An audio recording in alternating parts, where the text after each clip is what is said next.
ಕಾಂಗ್ರೆಸ್ನಲ್ಲಿ.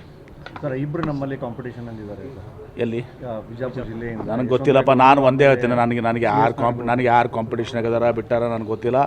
ವಿಜಯಪುರ ಜಿಲ್ಲೆಗೆ ಇನ್ನೊಂದು ಮಂತ್ರಿ ಸ್ಥಾನ ಕೊಡಬೇಕು ಅಂತೇಳಿ ನಾನು ಒತ್ತಾಯ ಮಾಡಿದ್ದೀನಿ. ಅಲ್ಲ ನಿಮ್ಮನ್ನೇನಾದರೂ ಸಂಪರ್ಕ ಮಾಡಿ? ನನಗೆ ಯಾರಿಗೂ ಕೂಡ ನಾನು ಯಾರು ಹಸ್ತಕ್ಷೇಪ ಮಾಡ್ತಾ ಇಲ್ಲ. ಹಾಂ, DCM ಸ್ಥಾನ ಕೊಡಬೇಕು ಅದು ಯಾವುದೂ ಕೂಡ ನನಗೆ ಗೊತ್ತಿಲ್ಲ. ಚುನಾವಣೆಯನ್ನು ಗಮನ ಇಟ್ಕೊಂಡು ಕೊಟ್ಟರೆ ಒಳ್ಳೇದಾಗುತ್ತೆ. ನನಗೆ ಗೊತ್ತಿಲ್ಲ. ಅವತ್ತೊಂದು ಸಹ ಹಿಂದೆ ಪ್ರಸ್ತಾವನೆಗಳು ಅದು ಇತ್ತು, ಚರ್ಚೆಗಳಾಗಿದ್ದು. ಅದು ಹಿಂದೆ ಯಾವಾಗ ಆಗಿಲ್ಲ. ಈಗ ಅದು ಏನು ಪಕ್ಷ ಯಾವಾಗ ನಿರ್ಧಾರ ಮಾಡಿದರೆ ಆಗ್ತದೆ. ಪಕ್ಷ ಅವತ್ತೊಂದು ಸಹ ನಿರ್ಧಾರ ಮಾಡಬೇಕಲ್ಲ. ಅದನ್ನು ನಾನು ಇಲ್ಲ ಚರ್ಚೆ ಮಾಡಿಲ್ಲ. ಚರ್ಚೆ ಮಾಡಿಲ್ಲ ಅಂದರೆ ಚರ್ಚೆ ಮಾಡಿಲ್ಲ. ಅದನ್ನು ನೋಡಿ, ಕಾಂಗ್ರೆಸ್ ಪಕ್ಷನಲ್ಲಿ ಅದೆಲ್ಲ ಹಿಡಿಯೋದಿಲ್ಲ. ಕಾಂಗ್ರೆಸ್ನಲ್ಲಿ ಕಾಂಗ್ರೆಸ್ ಕುಟುಂಬ ಅದು. ಸರ್ ರಾಜ್ಯದಲ್ಲಿ ಈಗ ಭೀಕರ ಬರ ಇದೆ ಮತ್ತು ವಿಜಯಪುರ ಜಿಲ್ಲೆ ಒಂದು ಮಳೆ ಕೂಡ ಆಗಿಲ್ಲ. ನಿಶ್ಚಿತವಾಗಿ ಇದೆಲ್ಲನೂ ಕೂಡ ಒಂದು ಬಿಜಾಪುರ ಜಿಲ್ಲೆಯಲ್ಲಿ ಇಡೀ ದೇಶದಲ್ಲಿ ಬರಗಾಲ ಘೋಷಣೆ ಮಾಡೋದು ಯಾರು? ಕೇಂದ್ರ ಸರ್ಕಾರ.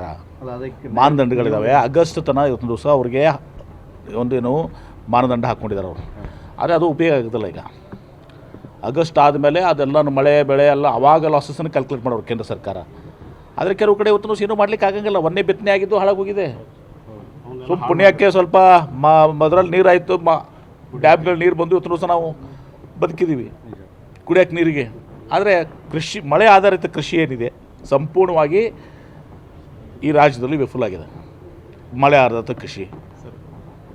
ಒಂದನೇ ಸಲ ಅವ್ರು ಬಿತ್ತನೆ ಮಾಡಿದಂಥ ಬೀಜ ಗೊಬ್ಬರ ದುಡ್ಡನ್ನು ಹೊಂದಲ್ಲ.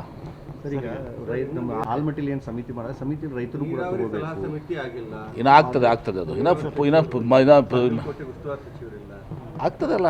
2-3 ದಿವಸ ಹಾಕ್ಕೊಡ್ರಿ. ಒಂದು ವಾರದಲ್ಲಿ ಎಲ್ಲವೂ ಆಗ್ತದೆ.